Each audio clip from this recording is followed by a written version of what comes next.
Welcome in, everyone. This is Jordan from Ravens Flash Report, and today I'm going to be taking you through the ascension of one of Baltimore's best young defensive cornerstones, safety Kyle Hamilton. They're going to get a Super Bowl out of me. Believe that. Believe that.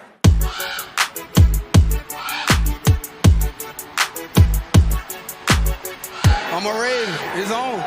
All year. Every year. So, to start, we're going to talk about Kyle's college production, and how that production turned into his draft stock taking a bit of a hit and him falling right into the Ravens' lap at 14th overall in the first round of the draft. There weren't many concerns about Hamilton, but some of the knocks on him were that his 40 time was a bit too slow, and he had shown at times some issues tracking the ball in the air. And it was also said that he was prone to biting on screens, play actions, and RPO plays. So in his first season, he was mainly learning the position and the defense behind veteran safety Chuck Clark, who played 100% of the defensive snaps, except for literally one game against Atlanta where he played, wait for it, 99%. So yeah, he had a lot to learn behind Chuck. In his rookie year, he was tested early and often, and a lot of the Ravens fans will point to the fourth quarter collapse against the Miami Dolphins as a bit of a failure in one of those early tests. But to his credit, he was being asked to help out in his second ever game as a rookie against Tyreek Hill and Jalen Waddle, without Marlon Humphrey or Marcus Peters to back him up.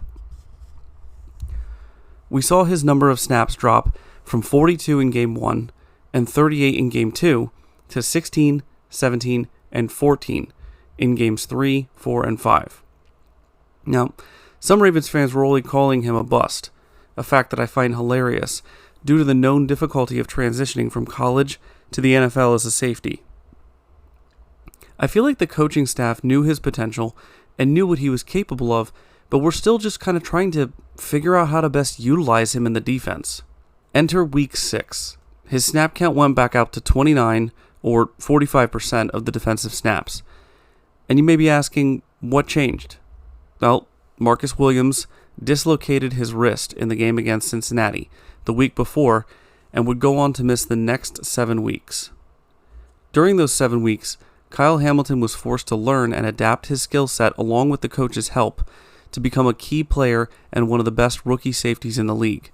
He struggled at times, of course, and as you can see by the 8 games I have up here, he needed some work at times in coverage.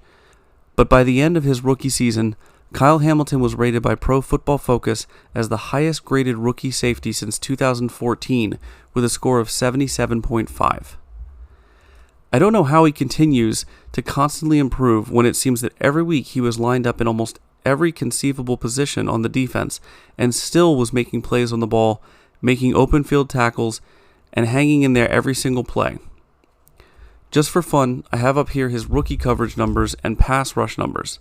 As we can see from this, his coverage did indeed need a little bit of work, but his pass rush abilities were excellent even as a rookie.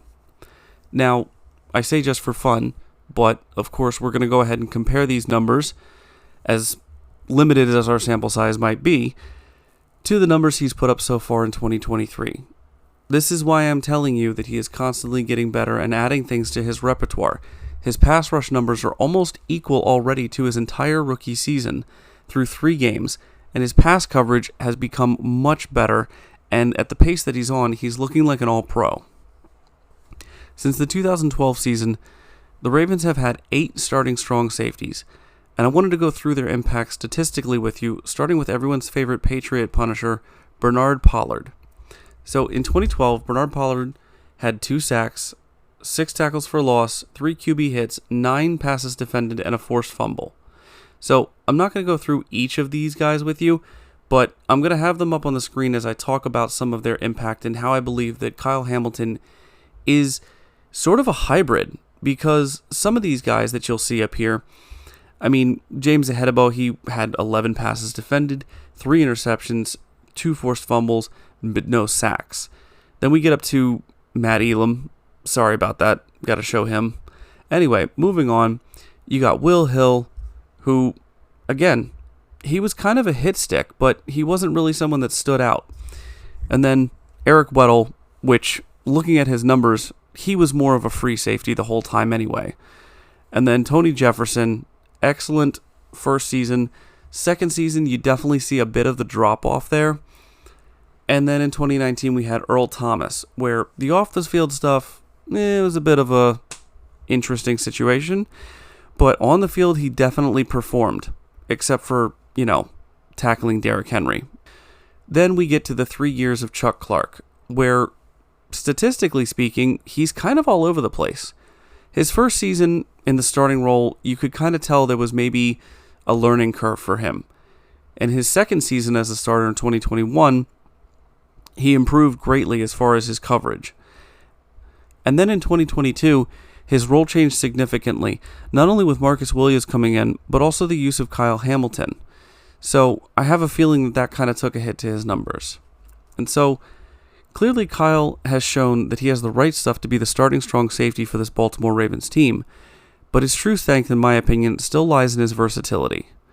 Already this year, Kyle has shown, in my opinion, a better understanding of his assignments, more aggressive and decisive behavior, and a serious advantage when blitzing off the line. To be honest, I don't know if Kyle will play more in the slot, and I don't know if Marcus Williams' return will affect him at all, or even if Marlon coming back changes his role.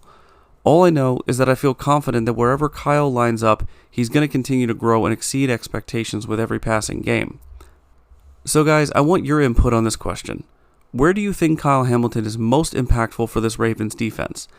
Tell me in the comments below, and while you're there, go ahead and hit the like button if you enjoyed this Kyle Hamilton breakdown, and subscribe to the channel for more Ravens content. That's going to be it for me tonight, guys. I'll see you in the next one. Thanks. Bye.